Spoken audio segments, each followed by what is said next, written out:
another question more in the West. We have the judgment of Julian Assange. Maybe Yeah. Julian Assange will be extradited to United States. Yes. Do you think Biden may pardon Julian Assange, or you abandon that idea? That's a tough one. Listen, I hope he pardons Julian Assange. I don't think he will. I will say, and this is just my own analysis, this is not based on any inside information, but things seem to have gone very quiet over the last 3 weeks or so with Julian Assange. The British High Court rejected his appeal of his extradition. And so he's allowed to seek clarification of the decision, and then he can appeal to the European Court of Human Rights. There is a precedent for the European Court of Human Rights to block the extradition. I hope that happens. But I've heard rumors that Julian's attorneys in the United Kingdom are in some sort of discussions with the US Justice Department that would allow Julian to plead guilty to some crime, I don't know what, and he would be sentenced to time served and expelled from the UK back home to Australia. That would be a wonderful, wonderful development. Thank goodness that the United States and the UK are under pressure from the Australian government and from the Brazilian government to release Julian Assange and allow him to return to Australia. I hope that the tide has begun to change and people are able to see that it would be a terrible mistake to prosecute a journalist and publisher, because to do so would allow for the prosecution and persecution of every national security journalist who writes anything at all based on information that the American government deems to be classified or national defense information. This would be a slippery slope into fascism, really, something that would be a terrible mistake that our country would make.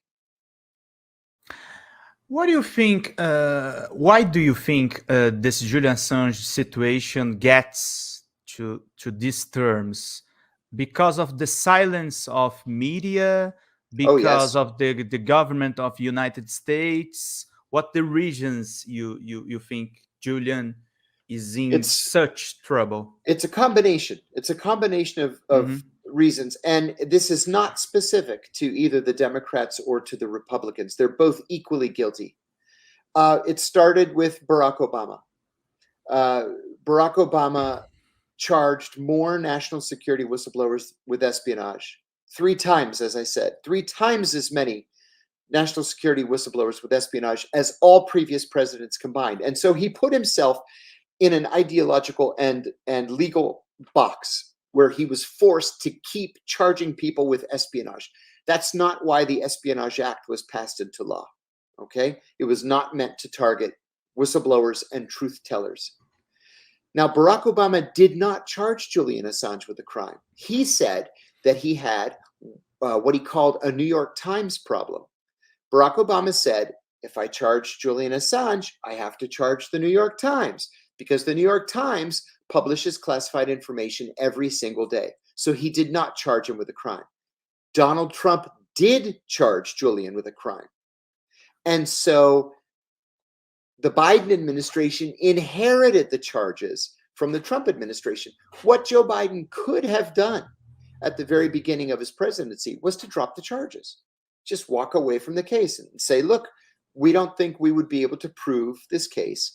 We think it was a mistake for the Trump administration to charge him, and walk away. But they didn't walk away. They doubled down, and they went to the British courts, and they tried over and over and over again at every level in the British court system to find him extraditable. And now they have. So we've gotten ourselves to the point where they either have to send him to the United States and try him on espionage charges, in which case he would face 150 years in prison. Yeah. Or you let him go. But you've been so adamant that he should be prosecuted. Now, if you let him go, you look weak. So in the end, he's going to have to plead to something, or he's going to have to be freed by the European Court of Human Rights. Why do you think Biden didn't retire these charges? I think Biden didn't want to look weak on security issues. I think with economic crisis, exactly. He had a lot of problems when he became president. The economy got worse. The Republicans were yelling at him, and Trump was saying that the election was stolen. And I think that Biden just didn't want to deal with another problem by letting Julian Assange go.